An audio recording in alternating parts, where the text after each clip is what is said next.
Hi guys, welcome back to my channel. I am happy to have you here as always, and we're just going to get right into it. Okay, so we've talked about this on my Instagram, and that must have been just a few days ago, and I realized that one of my most frequently asked questions is, why isn't my hair growing? Now, this is the thing. First of all, I was like, I need to do a video, okay? I need to do a video really getting into that. And I know there are lots of videos on YouTube or whatever about why your hair isn't growing, but I feel like it's important for us to understand the growth patterns and the growth behaviors of our hair so that we can get, because that will inform all these other things. You know what I mean? So I'm going to divide this into a two-part series, right? So that first we can get just a basic understanding of what happens beneath the surface, and then we can get into, you know, what is influencing our hair growth patterns, what we are doing to affect all these processes, and all of that very interesting stuff. Okay, so let's just get into today's video. Okay, so it's been a while since we did these educational videos, but as you know, I shall have a book by my side. I shall have some illustrations. So okay, let's do this. The assumption is that this is your scalp, this area right here, right? And this is like a hair follicle. Okay, so this is what happens, right? You eat food, okay, and your body breaks it down into nutrients. Now those nutrients are transported all over via your bloodstream, okay? So we are going to assume that your bloodstream is down here, just bringing stuff to like beneath the surface of your scalp, right? Now, once the bloodstream feeds those nutrients into this area, right, there is a, let us just call it a ball, okay? There's a ball right here.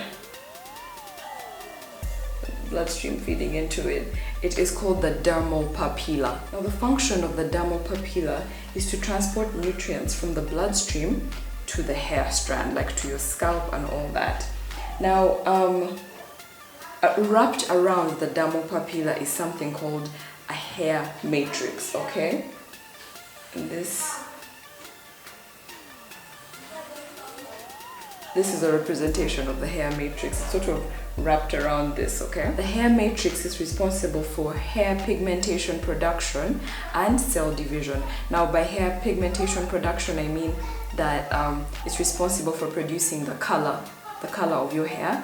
And also with cell division, it means that it's what actually creates the structure of your hair strand, right? So cell division is happening here, right?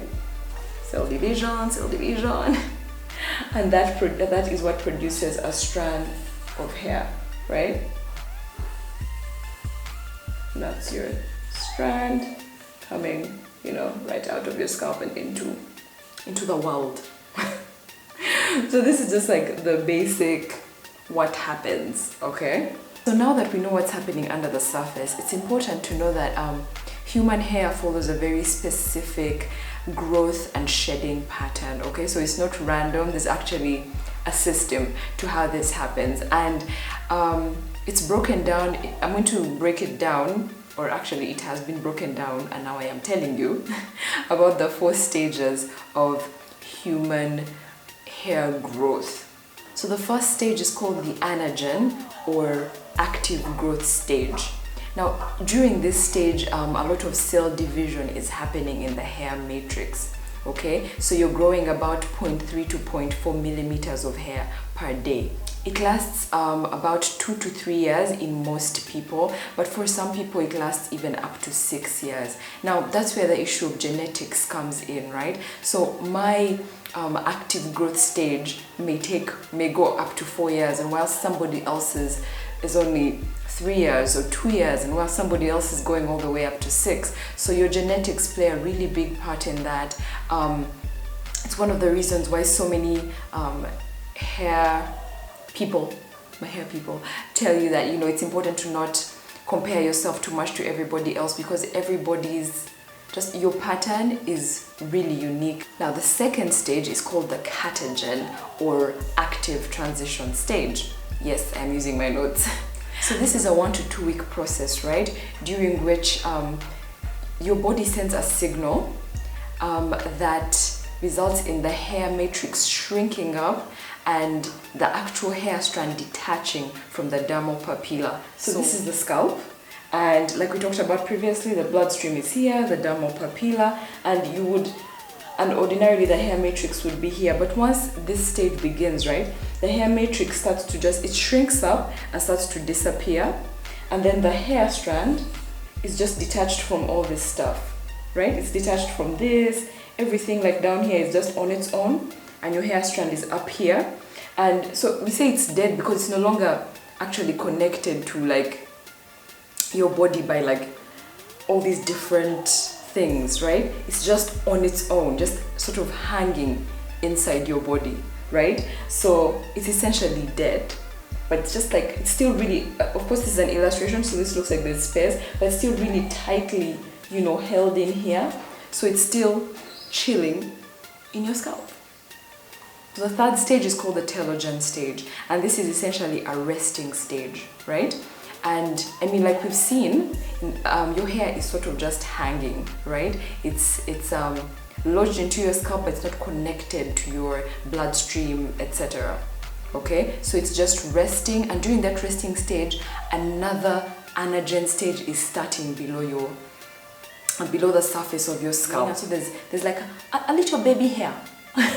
A baby hair that's growing inside there, and once that baby hair begins to grow, if the older hair, let's call it hair number 1, so if hair number 1 hasn't actually shed yet, if it hasn't come out of your scalp yet, the baby hair will just grow and sort of squeeze in beside it and still come out of the same follicle, as this one is waiting to go away, as hair number 1 is waiting to go away. Then the fourth stage is the exogen stage, which is also the shedding stage. I think that one speaks for itself. That is the stage where hair number 1 is leaving your scalp. And I think it's important to note at this point that these processes don't happen at the same time in each and every follicle on your head. Okay, so it's pretty much impossible to have a completely even length head of hair. Like that's why even after trimming a couple of months down the road, you're seeing your hair is still different lengths, because these processes happen very independently of each other. Like it's happening in all these separate follicles at separate timelines. Okay, so there's no way that your hair is going to be the same length or be even. It just doesn't work that way. I mean, can you imagine if it worked that way? See, then when we would shed, everything would just fall off and then you just remain bald. Okay, so that's how it works.